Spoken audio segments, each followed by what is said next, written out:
Praise the Lord. அன்பார்ந்த கர்த்தருடைய பிள்ளைகளை, இந்த செய்தியை பார்க்கிறவர்களை, நம்ம சேனலை சப்ஸ்கிரைப் பண்ணலைன்னா தயவுசெய்து சப்ஸ்கிரைப் பண்ணுங்கள், உதவி செய்யுங்க, லைக் பண்ணுங்கள், ஷேர் பண்ணுங்கள். கர்த்தர் நம்மோடு இருந்து பெரிய காரியம் செய்வாராக. தேவன் நம்மோடு இடைபடுவாராக. Amen. God bless you. Thank you. வரும் உலக இரட்சகருமான இயேசுவின் திருநாமம் மகிமைப்படும்படி இந்த பரிசுத்தமான ஓய்வு நாளிலே தேவனுடைய திருநாமத்தை மகிமைப்படுத்த கூடி வந்த ஒவ்வொருவரையும் தேவன் நினைவு கூர்ந்து நம்மை நடத்துவாராக. டிகே மியூசிக் சேனல் மூலம் பார்க்கிற ஒவ்வொரு பிள்ளைகளுக்கும் கர்த்தர் தாமே கிருபைகளுக்கு ஏற்ற ஆசீர்வாதங்களை கட்டளிடுவாராக. வருஷத்தை நன்மையினால் முடிசூட்டின தேவகுமாரன். சங்கீத புஸ்தகம் 34:10 எடுத்து வாசிக்கலாம். சிங்கக்குட்டிகள் தாட்சியடைந்து பட்டினியா கிடக்கும்.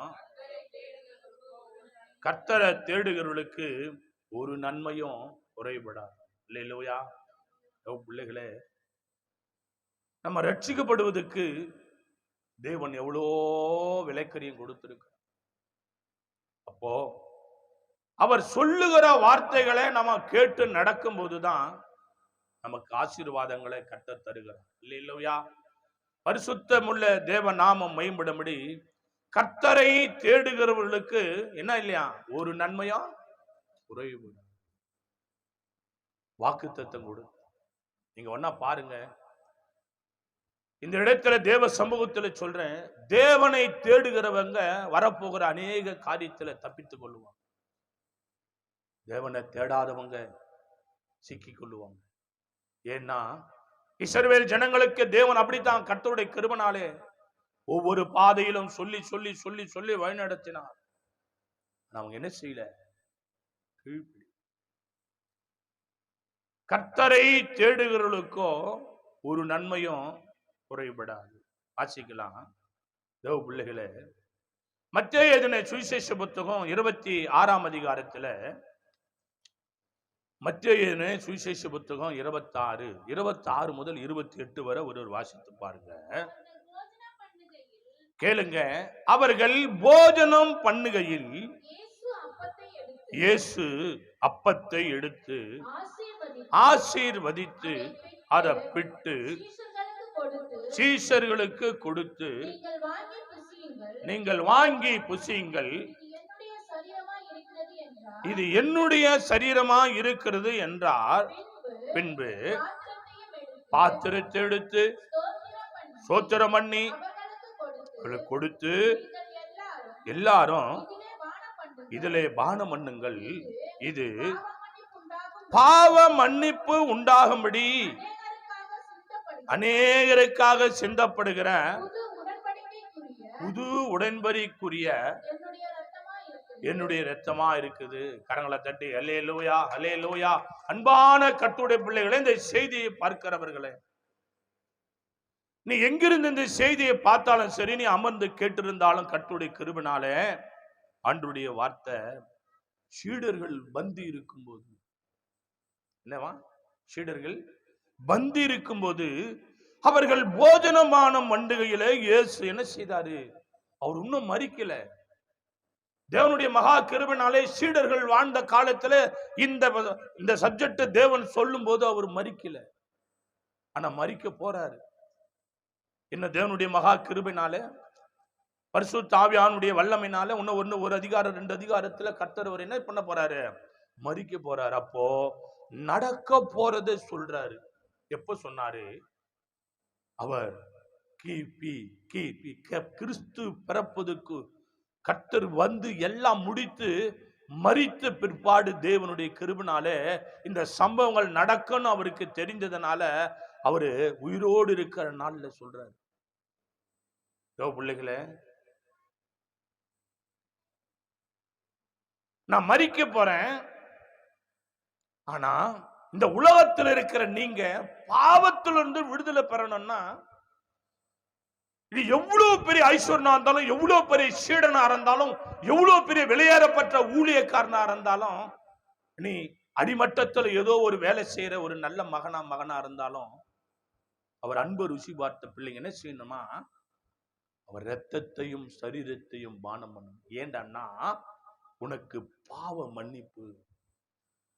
இதை எழுதாதான் உனக்கு மன்னிப்பு. கர்த்தருடைய வருஷத்துல தேவனுடைய கிருபைனால சீடர்கள் இருந்த காலகட்டத்துல அனுதினமும் வீடுகள் தோறும் அப்பம் விட்டாங்களாம். வீடுகள் தோறும் கூட்டம் வச்சாங்க. இப்ப கூட்டம் வச்சாலே அவரு சரீரத்தையும் ரத்தத்தையும் கொடுக்கும். ஆனா தேவ பிள்ளைகளே, பின்பு பாத்திரத்தை எடுத்து ஸ்தோத்திரம் பண்ணி அவர்களுக்கு கொடுத்து, நீங்க எல்லோரும் இதில் பானம் பண்ணுங்கள், இது பாவ மன்னிப்பு உண்டாகும்படி அநேகருக்காக சிந்தப்படுகிற உடன்படி. அப்படின்னா ஒரு மனுஷன் பாவம் செய்யாதவன் இல்லை. இல்லையா? பாவம் செய்யாதவன் இல்லை. அப்போ பாவத்துக்கு பரிகாரம் என்னடான்னா, அறிந்தோ அறியாமலோ தெரிந்தோ நாமளே கவனம் இருந்தாலும் நம்மளை பாவத்தை செய்ய பிசாசானவன் தூண்டி விட்டு ஏதோ ஒரு ரூபத்துல ஒரு நாளைக்கு 100 பாவமோ 200 பாவமோ 1 பாவமோ அரை பாவமோ 1/4 பாவமோ கண் பாவமோ கை பாவமோ ஏதோ ஒரு மனுஷன் பாவத்துல சிக்கிக் கொள்றான். இதுக்கு விடுதலை என்னன்னா, திருமுழுக்கு ஞானஸ்தானம் எடுத்த பிள்ளைங்க தேவாலயத்துல ஆண்டவரால் அங்கீகரிக்கப்பட்ட ஊழியக்கார் கரத்துல திருமுழுக்கு ஞானஸ்தானம் எடுத்து பயபக்தியோடு அவர் ரத்தத்தையும் சரீரத்தையும் எப்போ மரண பரியந்தும் அதுல பயபக்தியா பானம் இல்லையா? அப்போ பாவத்திலிருந்து விடுதலை. இப்போ 1 மாசம் எடுத்துட்டோம், 2 மாசம் எடுத்துட்டோம், ரட்சிக்கப்பட்டு 10 வருஷம் எடுத்துட்டோம். அப்புறம் ஏதோ ஒரு பிரச்சனை எடுக்கல, அப்படியே விட்டுட்டீங்கன்னா இந்த பாவம் உன் மேல இருந்து அது கிரியை செய்ய ஆரம்பிக்கும். எப்படி? சமாதானம் இருக்காது. அவர் ரத்தத்தை சரீரத்தையும் பானம் பண்ணாம ஏதோ ஒரு சூழ்நிலையில கடந்து போய் அப்படி வெறுமையா இருப்பியானா, பணம் இருக்கும், நகை இருக்கும், காசு இருக்கும், கார் இருக்கும், பங்களா இருக்கும், பெரிய வாழ்க்கை, நல்ல பட்டு பீதாம்பரத்துல வாழ, சமாதானம் இருக்காது. பிள்ளைகளே, அதுதான் ஆண்டவர் சொன்னார். நீ ஒன்றை மாத்திரம் தவறாமல் தேவ சமூகத்துல வரணும். உன் பாவங்கள் மன்னிக்கப்படும்படி அவர் ரத்தத்தையும் சரீரத்தையும் பானம் பண்ணணும். வாசிங்க. அதே மத்திய சுவிசேஷம் 26ஆம் அதிகாரத்தில் தேவனுடைய கிருபைனால 16ஆம் வசனத்தை ஒரு வாசித்து பாருங்க. அது முதல் அவன் அவரை காட்டி கொடுப்பதற்கு அல்லேலூயா. இவன் ஒருத்தன் யாரு? கூடவே இருந்தான். அவர் போட்ட சாப்பாட்டை சாப்பிட்டான், அவரால் ஆசீர்வாதம் பெற்றான். இவனுக்கு ஒரு ஆசை என்னடான்னா பண ஆசை. அல்லேலூயா. இவனுக்கு என்ன ஆசை? பண ஆசை. பாவம் செய்ய தூண்டுது. அவனை என்ன பண்ணுது? தூண்டுது. அவன் கூட தான் இருக்கிறான், ஆண்டவர் கூட தான் இருக்கிறான். பணப்பைய ஆண்டவர் அவர் கையில கொடுத்திருக்கிறாரு. அவன் தான் எல்லா கணக்கு வழி பார்க்கிறவன். யூதாசு என்ன செய்யறான்? கடவுளுடைய கிருபைனால அவரை காட்டி கொடுத்து பணம் சம்பாதிக்கலாம். பண ஆசை இருக்கு பாரு, அது பெரிய பாவம் செய்ய தூணும். இல்லையா? காசு கொடுத்தா எந்த பாவம்னா செய்யறதுக்கு தோண்டும். இந்த உலகத்துல நம்ம பார்க்கணும். இந்த உலகத்துல நம்ம பாவம், பணம் என்ன செய்யும்? கடவுளுடைய கிருபைனாலதான் சங்கீதக்காரர் சொல்றாரு, ஆண்டவரே என்ன மட்டா ஆசீர்வதிப்பா. நான் வியாதியில் இருந்தேன், என் தாய் மரிச்சு போயிட்டாங்க, என் தகப்பனுடைய அரவணைப்புல வளர்ந்தேன், ஆடு மேய்த்தேன், எனக்கு நிம்மதி இல்லை. என் தேவனை ஆடு காடுகளிலும் மலைகளிலும் பள்ளத்தாக்கிலும் படுத்து உறங்கினேன். என் தேவனே ஆவியானவரே என்ன ஒரு நாட்டுக்கு ராஜாவாக்கின, அநேகர் என்னை கையெடுத்து வணங்கும்படி செய்த ஆண்டவரே, உன்னையும் என்னையும் பிரிக்கிற எந்த ஆசீர்வாதம் எனக்கு வானாப்பா. கரங்களை தட்டி அல்லேலூயா அல்லேலூயா. என் அன்பு கர்த்தருடைய பிள்ளைகளை, அவ்வளவு பெரிய அந்த மனுஷன் சொல்றாரு, என்னை மட்ட ஆசீர்வதி. ஏண்டான்னா அந்த பணம் கடவுளை விட்டு பிரிக்க சொல்லும். ஒரு ஆசீர்வாதம் கடவுளை விட்டு பிரிக்க சொல்லும். ஏதோ ஒண்ணுல நீ ஐக்கப்பட்டுட்டீன்னா கடவுள்கிட்ட நெருங்க முடியாது. அது போலதான் யூதாசானவன் ஒரு காரியத்துல அப்படியே பின்னி பிணையறான். அவன் எண்ணம், சிந்தனை, பேச்சு எல்லாம் என்னடான்னா பணம் பணம் பணம் பணம்.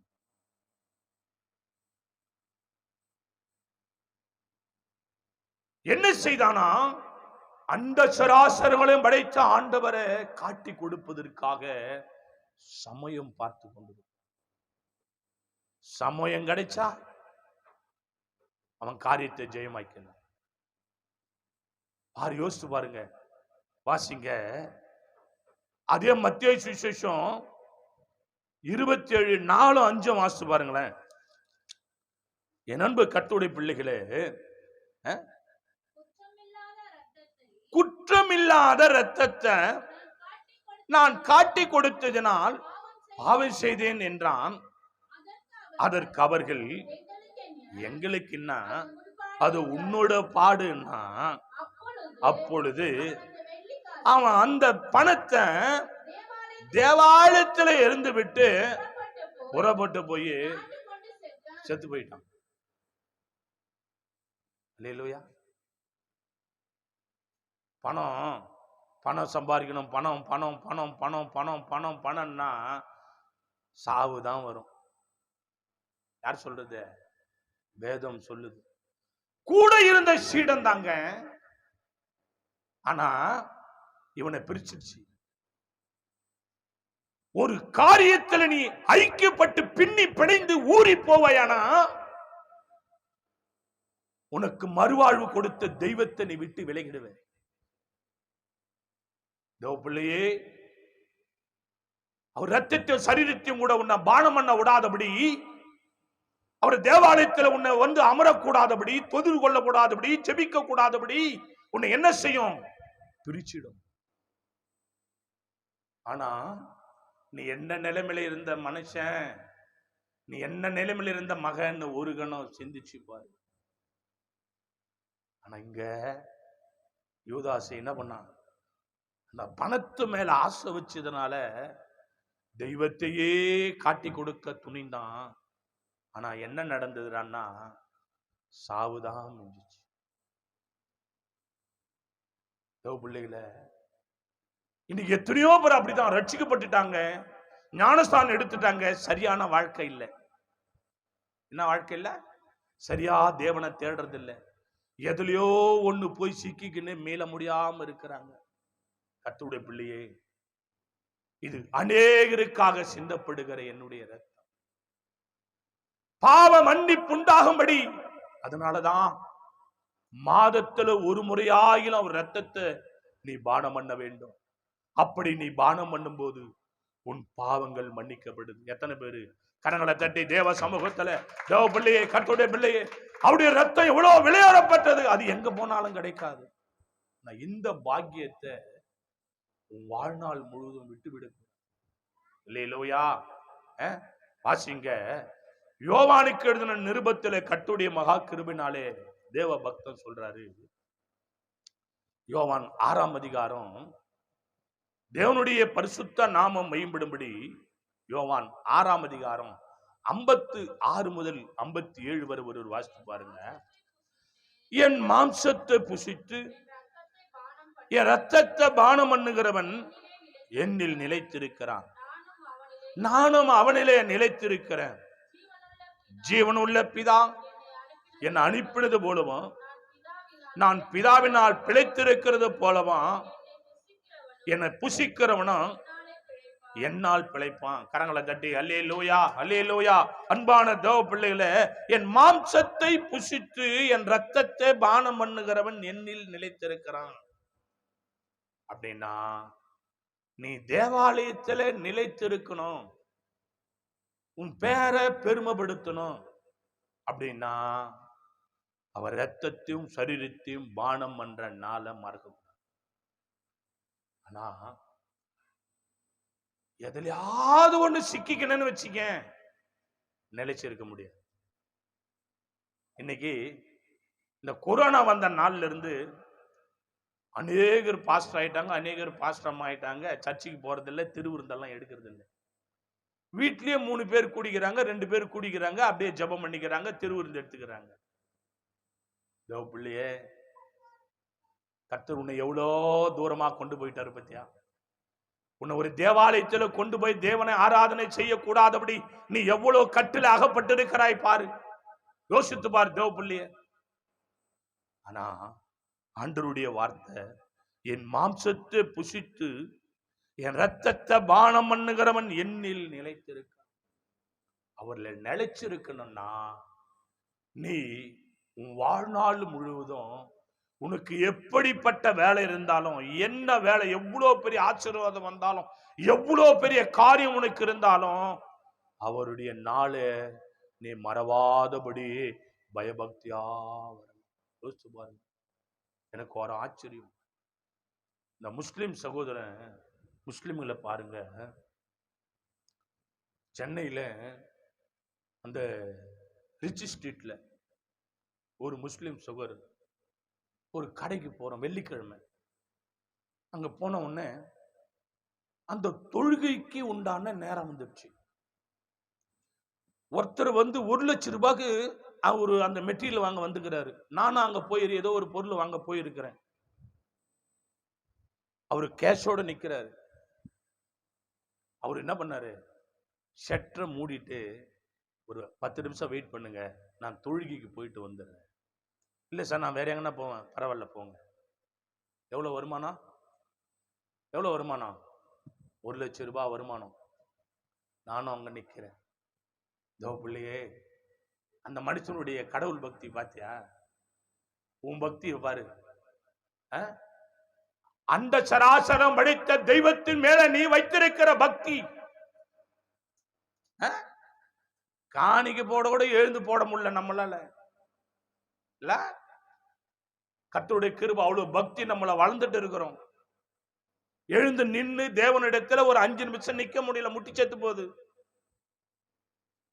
முட்டி போட்டு ஜெபம் பண்ண முடியல, தேவனை கொஞ்ச நேரம் ஆராதனை செய்ய முடியல.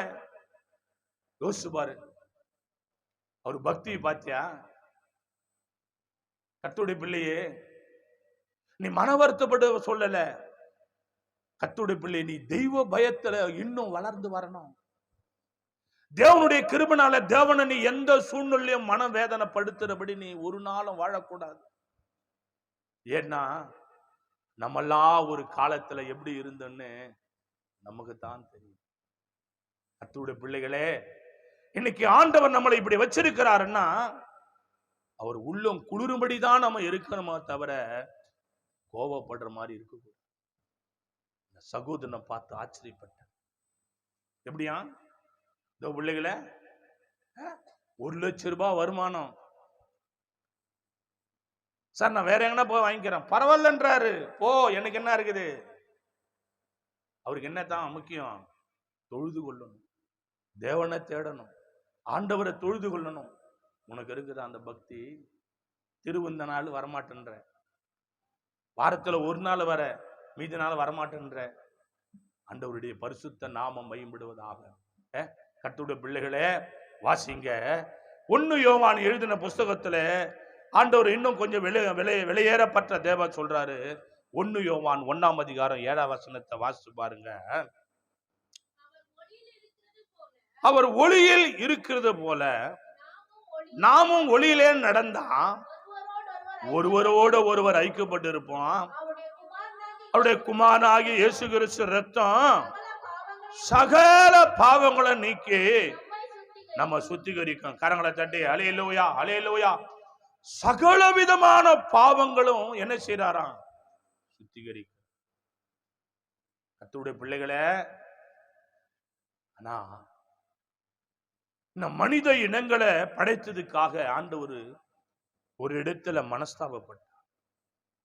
ஏண்டான்னா எல்லாம் நன்றி உள்ள பிராணியா இருக்குது, மனிதனை தவிர. அல்லேலூயா. மனுஷனை தவிர மீதி எல்லாம் நன்றி உள்ளதா இருக்குது. ஒருபடி சோறு வைப்போம் நாய்க்கு, அது பின்னாடியே வாலாட்டின. நைட் இருந்தாலும் பகல் இருந்தாலும், நைட்டு 12 மணிக்கு வெளியே போனாலும் 1 மணிக்கு வெளியே போனாலும் நம்ம பின்னாடி வரும். ஆனா உனக்கு ஜீவன் கொடுத்த தேவன் பின்னாடி நீ எவ்வளவு காலம் ஓடி வர யோசித்து பாரு. அவருடைய ரத்தம் சகல பாவங்களையும் நீக்கி நம்ம என்ன செய்தான்?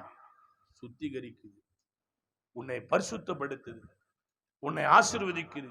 நீ நீண்ட கால வாழ வேண்டும் என்று தேவன் விரும்புகிறார். உன் சரீரத்தில் எந்த விதமான வியாதி பலவீனங்களை அணுகாதபடி கர்த்தர் காண்கிறார். அதனாலதான் தேவன் உன்னை அழைக்கிறார்.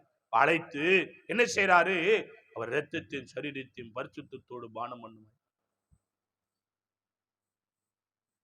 என் அன்பான கர்த்தருடைய பிள்ளைகளே, நீ நிலைத்து இருக்கணும்னா அவருடைய இரத்தத்தையும் சரீரத்தையும் பானம் பண்ணார். ஒரு நாளும் தவறக்கூடாது. வாசிங்க சங்கீத புஸ்தகம் 42ஆம் அதிகாரத்துல கர்த்தருடைய திருவடி வார்த்தை, தேவனுடைய பரிசுத்த நாமம் மகிமைப்படுவதாக. சங்கீதம் 42ஆம் அதிகாரம் 1 ஒரு வாசித்து பாருங்க.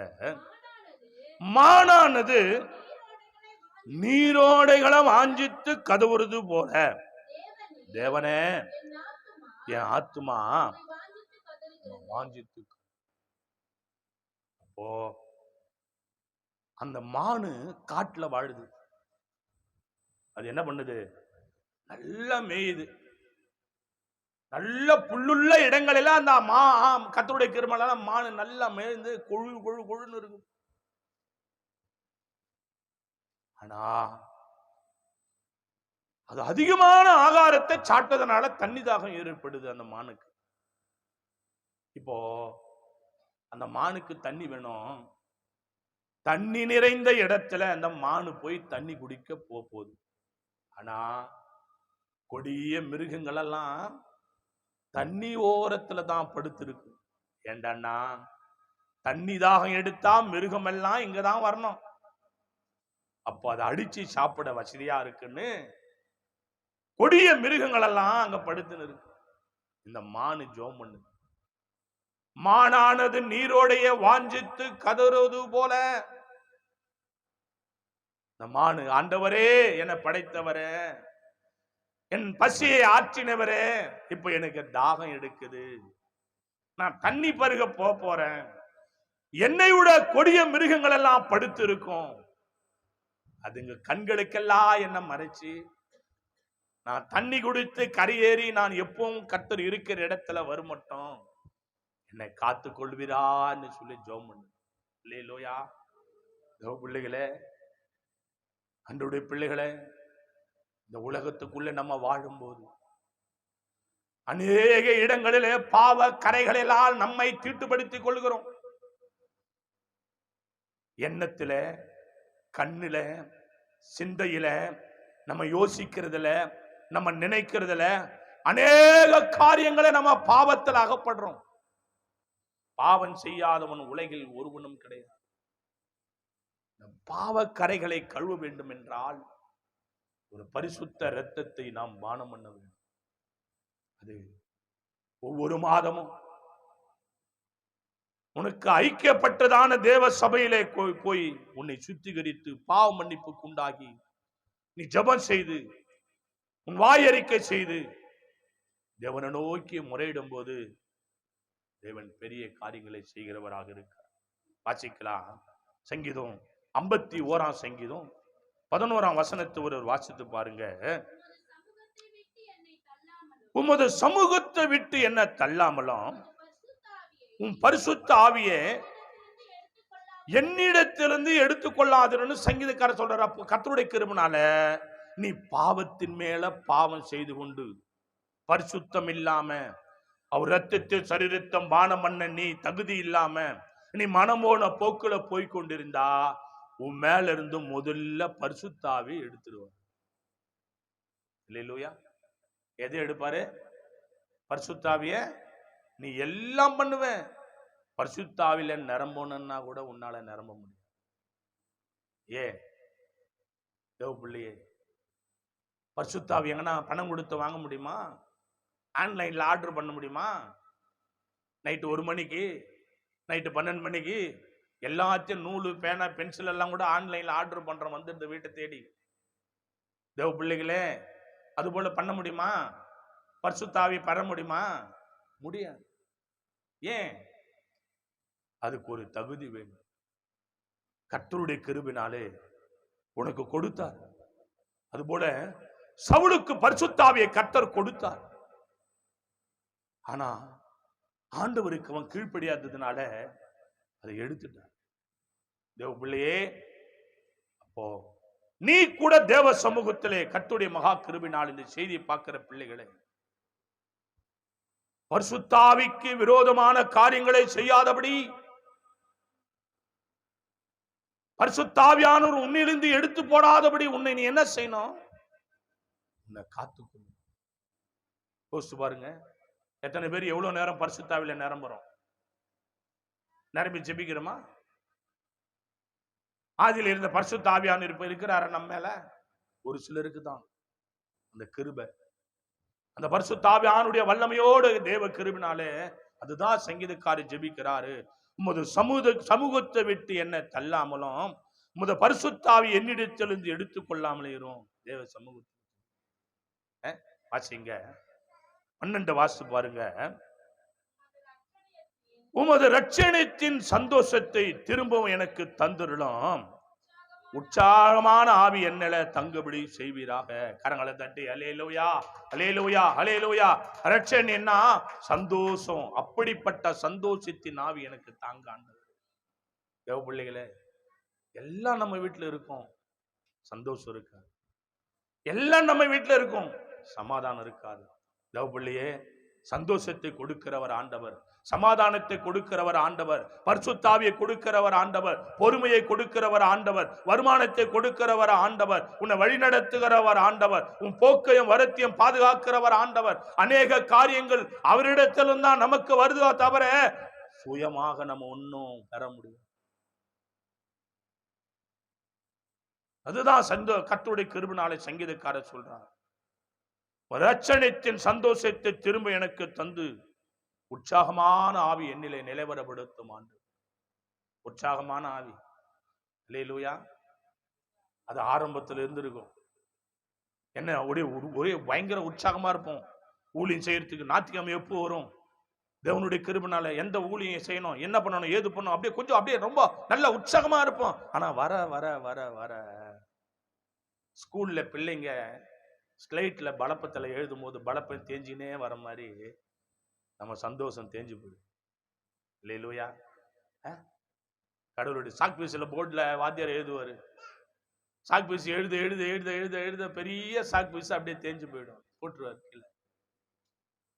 பிள்ளையே, இந்த உற்சாகத்தின் ஆவி உன்னிலே அது நிலைத்திருக்கும்படியான வாழ்க்கை உன்னை ஒப்பு கொடுக்கும் போது பெரிய காரியங்களை கர்த்தர் செய்கிறவராக இருக்கிறார்.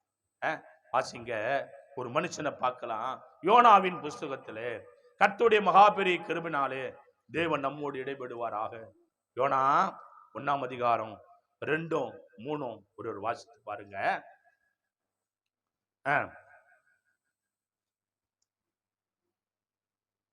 யோனா 1ஆம் அதிகாரம்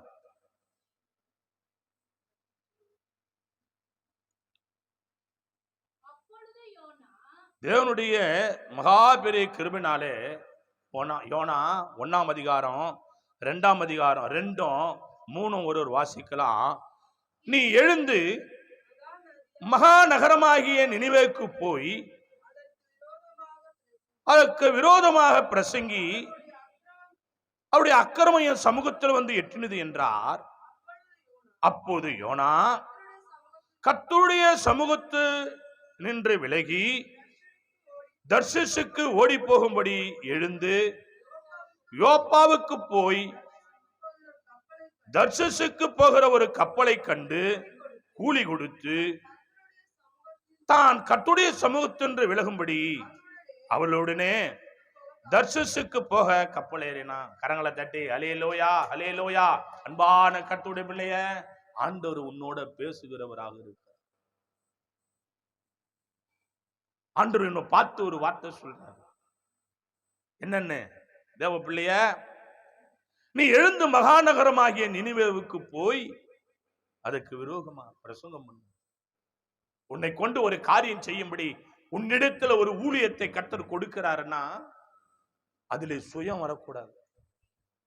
தேவ பிள்ளைகளே, அது சின்ன வேலையா இருந்தாலும் சரி, பெரிய வேலையா இருந்தாலும் சரி, பெரிய பிஷப்பா இருந்தாலும் சரி, ஒரு பெரிய ஊழியர் செய்யறா இருந்தாலும் சரி, ஒரு பெரிய பதவியில் இருக்கிறா சரி, சின்ன எதுவா இருந்தாலும் அவருக்கு நீ ஊழியம் செய்யும் போது சுயம் இருக்கக்கூடாது. இல்லையா? சுயம் ஒரு நாளும் தேவனுடைய ராஜ்யத்தை சுதந்திரித்துக் கொள்ள முடியாது. யோனாவை பார்த்து தேவன் சொல்றாரு. நான் யோனா என்ன பண்ணாரு? சுயம் வெளிப்படுது. அவருக்கு ஆண்டவருடைய சித்தத்தை நிறைவேற்றணும்னு இவர் நினைக்கல. இவர் நினைச்சதை நிறைவேறணும்னு சொல்லி இவரு சுயத்துல போறார். தேவப்பிள்ளைய உன்னை கொண்டு தேவன் செய்யணும்னு நினைச்சத விட்டுருவாரா? விடமாட்டார். தேவப்பிள்ளையே, கர்த்தர் யார் என்பது தெரிந்து கொள்ளணும். யாத்ராகம் புஸ்தகம் 5ஆம் அதிகாரத்தில் அந்த நாளை வாசித்த போது கர்த்தருடைய கிருபையினாலே அந்த சராசரங்களை லோகத்தையும் படைத்த தேவன் யார் என்பதை அறிந்து கொள்ளும்படி அந்த பார்வோனுக்கு கர்த்தர் கற்றுக் கொடுத்தார். நீ மனுஷன்டா, நான் உன்னை உண்டாக்கினேன். சகலத்தையும் படைத்த தேவன் அவருக்கு முன்னாடி நம்ம சுயம் ஒண்ணுமே பண்ண. கர்த்தருடைய பிள்ளைய என்ன பண்றாரு? அவரு ஒரு இடம் போக சொன்னா அவருக்கு மனசு இல்லை. இல்லையா? இவர் இன்னொரு இடம் போறாரு. விட்டுருவார் ஆண்டவர்? மீண்டுமா கொண்டு வருவார் பாரு. என்னைக்கு நீ கர்த்தருடைய வார்த்தையை அசட்ட பண்றியோ கடவுளை விடமாட்டாரு. மீண்டும் கூப்பிடுவாரு. அவர் சொல்றதை செய்யற வரைக்கும் விட மாட்டாரு. கரங்களை தட்டி அல்லேலூயா, அல்லேலூயா, அல்லேலூயா. தேவனுடைய வல்லமை. கர்த்தருடைய பிள்ளைய அதை தான் செய்தார். இவர் என்ன செய்றாரு? அவரு சொன்ன சொல்ல மாறிடு. இவரு ஒரு ஊருக்கு போயிட்டு கப்பல் ஏறி கூலி கொடுத்து அழகா டிக்கெட் எல்லாம் வாங்கின்னு போறாரு. அப்பா நிம்மதியாச்சு. அவரு நம்மளை பார்த்துனா இருக்கிறாரு. அல்லேலூயா. நீ பொய் சொல்லிட்டு போறிய, நீ போறதும் தெரியும் அவருக்கு. நீ எந்த நேரம் வந்தோன்னு அவருக்கு தெரியும். அவருக்கு தெரியாதா? நீ பொய் சொல்றது அவருக்கு தெரியாதா? தேவ புள்ளிய, கர்த்தருடைய புள்ளிய எல்லாத்தையும் பார்த்துன்னு தானே இருக்கிறாரு. ஆனா என்னைக்கு ஆண்டவருடைய வார்த்தைக்கு நீ கீழ்ப்படிலையோ அன்னைக்கே உனக்கு சமாதானம் இல்லாம போச்சு. கரங்களை தட்டி அல்லேலூயா, அல்லேலூயா. கர்த்தருடைய பிள்ளைய இந்த யோனாவுக்கு சமாதானம் இல்லாம போச்சு. ஒரு விருத்தி, ஏதோ ஒரு இழந்தது போல. எவ்வளோ சாப்பிட்றான், எவ்வளோ கப்பல்ல போறான், நல்லா அழகா போறான். குண்டும் குழி இல்லாத ரோட்ல போல நல்ல தலை தலைன்னு அப்படியே மிதக்கிற கப்பல்ல போய் நிற்கிறான். நிம்மதி இல்லை. ஏன்? கர்த்தர் சொன்னது செய்யலையே. தேவ பிள்ளைய கறி சோறு, மீன் சோறு, என்னென்னவோ சாப்பிட்டாலும் நிம்மதி இல்லையே. என்னென்னவோ பண்ணி பார்க்கிறேன். ஏதோ ஒரு உள்ளத்துல ஒரு சின்ன இடத்துல வலி பின்னில குத்துற மாதிரி குத்தி கொண்டு இருக்குதே. அது யோனாவுக்கு இருந்தது. வாசித்து பாருங்க. 4 வாசிங்க. 1:4. கர்த்தர் சமுத்திரத்தின் மேல் பெருங்காற்றை வரவிட்டார்.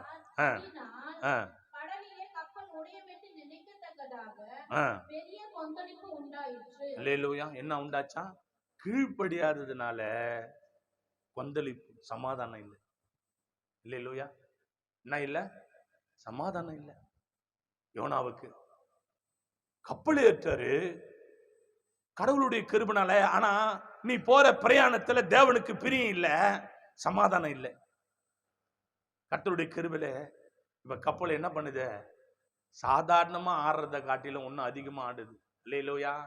தேவனுடைய கிருபையினால ஆடுது, பயங்கரமா ஆடுது கப்பல். எப்படி அப்படி அப்படியே இப்படி ஆடுது, பயங்கரமா ஆடுது கப்பல். இந்த பக்கம் வருது, அந்த பக்கம் வருது, ஆடுது, எல்லாம் ஆடுறான். தேவ கிருபையினால ஒருத்தன் செஞ்ச பிரச்சனைனால அந்த வீடே ஆடுது கப்பல். ஏன்? கர்த்தர் சொன்னதுக்கு கீழ்ப்படியல. தேவனுடைய கிருபை. வாசித்து பாருங்க.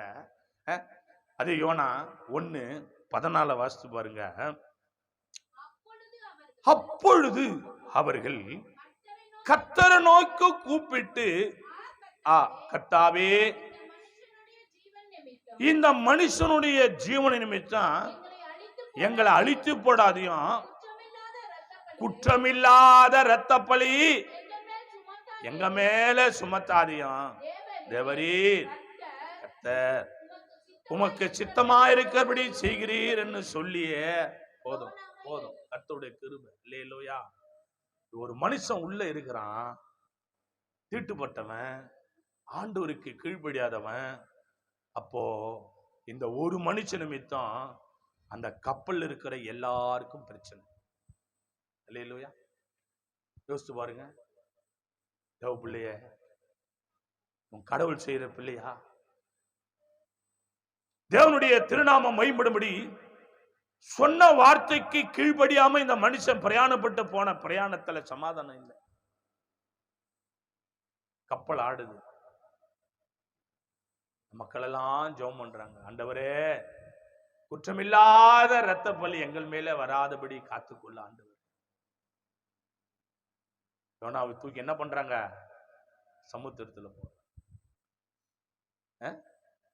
எப்போ உன்னுடைய கப்பலாகிய உன் சரீரத்துல தேவன் விரும்புகிறது நீ வச்சிருந்தா பிரச்சனை இல்லை. தேவன் விரும்பாததை நீ செஞ்சினா உன் கப்பலு சமாதானமா இருக்காது. கரங்களை தட்டி அல்லேலூயா, அல்லேலூயா, அல்லேலூயா.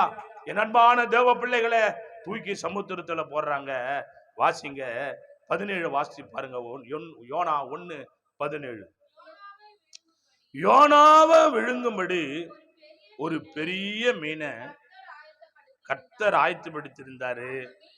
அந்த மீன் வயிற்றுல யோனா ராப்பகல் 3 நாள் இருக்கிறார். தலைவர் அல்லேலூயா.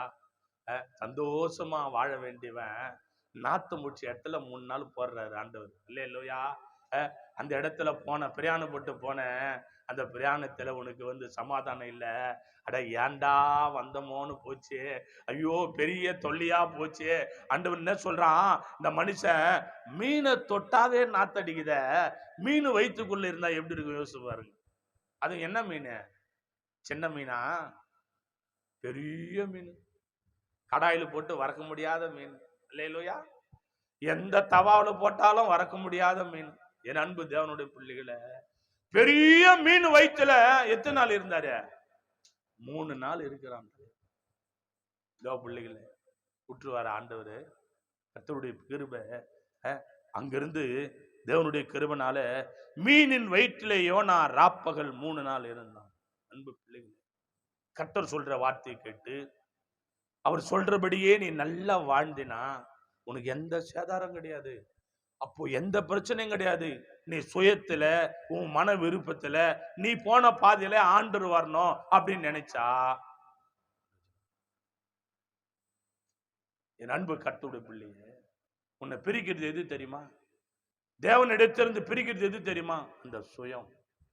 அந்த சுயத்திலிருந்து நீ வெளியே வந்தீனாதான் உன் குடும்பமும் நீயும் ஆசீர்வதிக்கப்பட்டிருப்ப. தேவ கிருபை. வாசிங்க யோனா 2:1 வாசித்து பாருங்க. அந்த மீனின் வயிற்றில் இருந்து யோனா தன் தேவனாகிய கர்த்தரை நோக்கி ஜெபம் பண்றான். எங்க வீட்டுல ஜெபம் பண்றது இல்லை, பைபிள்ல சொன்ன வார்த்தையின்படி கீழ்ப்படுறது இல்லை, சர்ச்சில் ஜெபம் பண்றது இல்லை. இப்ப ஜெபம் பண்றதுக்கு ஒரு இடம் கொடுக்கிறார் ஆண்டவர். அல்லேலூயா. தேவ பிள்ளைகளே, எத்தனையோ பேர் சிறைச்சாலையில ஜெபம் பண்றோம். ஆண்டவர் யார் என்பதை அறிந்து கொண்டு ஜெயில ஜெபம் பண்றாங்க. கர்த்தருடைய பிள்ளைகளே, கப்பல்ல ஜெபம் பண்றாங்க. ஆண்டவர் பெரியவர். நண்பான கர்த்தருடைய, உனக்கு எல்லா சூழ்நிலைகளும் சாதகமா இருக்கும்போது கர்த்தர் கொடுத்த இடத்திலே நீ ஜெபம் பண்ண ஒரு நாளும் மறக்க கூடாது. அப்படி மறந்துட்டீன்னா உன்னை வேற இடத்துல கொண்டு போய் ஜெபம் பண்ண மாதிரி வைப்பார் ஆண்டவர். அல்லேலூயா. வேற காரியத்துக்காக ஜெபம் பண்ணும்படியா கர்த்தர் வைப்பாரு. அன்பு தேவ பிள்ளைகளை, நல்ல மாதிரியா இருக்கும் போதே நல்லாவே ஜெபம் பண்ணபடியா, நல்லதுக்கே ஜெபம் பண்ணபடியா, நல்ல சூழ்நிலைக்கே ஜெபம் பண்ணபடியா தேவனுடைய கிருபையினால அவரை விட்டு நீ விலகாது இருக்கணும். அவர் ரத்தத்தின் சரீரத்தை மானம் பண்ண வந்திருக்கிற கர்த்தருடைய பிள்ளையே, இந்த செய்தியை கேட்கிற கர்த்தருடைய பிள்ளைகளே, நீ ஜெபிக்க தேவன் உனக்கு நல்ல தருணம் கொடுத்து இருக்கும் போது அதை பயன்படுத்தி நம்ம எல்லா கண்களை மூடி தேவ நோக்கி பார்க்க. தேவ பிள்ளைகளே, அவருடைய ரத்தம் சகல பாவங்களை நீக்கி சுத்திகரிக்கும் என்று வேதத்துல வாசித்து, வேத புத்தகத்துல என் அன்பான கர்த்தருடைய கிருபையினாலே ஒரு மனிதனை பார்த்தோம். தேவ பிள்ளைகளே, யூதாஸ் என்ற ஒரு மனிதன் ஆண்டவரை காட்டி கொடுக்க காத்து கொண்டிருந்தான். அவன் மனம் மாறவில்லை. குற்றமில்லாத இரத்தத்தை காட்டி கொடுத்ததனால் நான் பாவம் செய்தேன். பிள்ளைகளே, தேவனை விட பணம் எனக்கு பெரிதுன்னு சொல்லி அந்த தெய்வத்தை காட்டி கொடுக்க கடந்து போனான். பண ஆசினால் அவன் செத்து போனான்.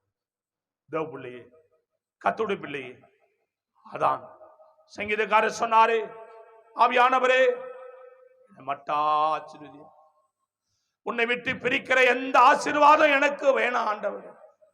தேவனே, முரத்தை சரீரத்தை மானம் பண்ண வந்திருக்கு, என்னை சுத்திகரிங்க. எத்தனை பேரு முழங்கால் படி, ஆவியானவரே என்னோடு இடைப்பட்டது உண்மையானால் என் தேவனே எனக்குள் இருக்கிற சுயத்தை எடுத்து போடுங்க ஆண்டவர். உன்னால நான் வாழ்கிறேன் அப்பா, நீ கொடுத்த கிருபையினால் நான் ஓடுகிறேன் ஆண்டவர். அப்பா, குற்றத்தை மன்னியும், குறைகளை மன்னியும், என் தேவைகளை சந்தியும். சந்தோஷ சமாதான தேவனே, சமாதானத்தோடு உன் ரத்தத்தை சரீரத்தை மானம் பண்ண எனக்கு வேண்டிய கிருபைகளை தரும்படியா உன் பொறுப்போதி பாடபடிலே ஜெபிக்கிறோம் ஐயா. வந்த ஒவ்வொருவரையும் கட்டா என் தேவன் நினைவு கூறுவரா, என் பரிசுத்த ஆவியானவரே பாவங்களை மன்னிப்பிரா, அக்கிரமத்துல எண்ணாதிருப்பரா, நோய்களை விளக்கவிரா, என் தேவ கரத்துல கொடுத்து ஜெபிக்கிறேன். உன் வல்லமையான கரம் தொடர்ந்து நடக்கும். துதிகன மகிமையெல்லாம் உமக்கே செலுத்து. இயேசுவின் நாமத்தில் ஜெபிக்கிறோம் ஜீவனுள்ள நல்ல பிதாவே. ஆமென், ஆமென், ஆமென். யாவர் சென்று சொல்லுவோம், என் ஆத்துமாவே கர்த்தரை, முழு உள்ளமே பரிசுத்த நாமத்தை, என் ஆத்துமாவே கர்த்தரை செய்த சகல உபகாரங்களும் மறவார். ஆமென், ஆமென், ஆமென். ஆசீர்வாதம் கர்த்தராகிய இயேசு கிருபையும் பிதாவாகிய அன்பும் பரிசுத்தாவியானுடைய அந்நியனைக்கு என்று சதா காலங்களில் அடியோடு சகல வருஷமாடு கத்தபிலியாடு கத்திர சித்தமானால் வருக மட்டும் நிலைத்திருப்பதாக. ஆமேன், ஆமேன், அல்லேலூயா, அல்லேலூயா, அல்லேலூயா. எல்லாருக்கும் சூத்திரம் கர்த்தர் நம்ம நடத்துவாராக. நம்ம கடந்து போய் ஒரு பாதம் ஒரு கழுவி தேவனுடைய நீதி நியாயங்களை நிறைவேற்றுவோம். நம்ம நடத்துவாராக. ஆமென்.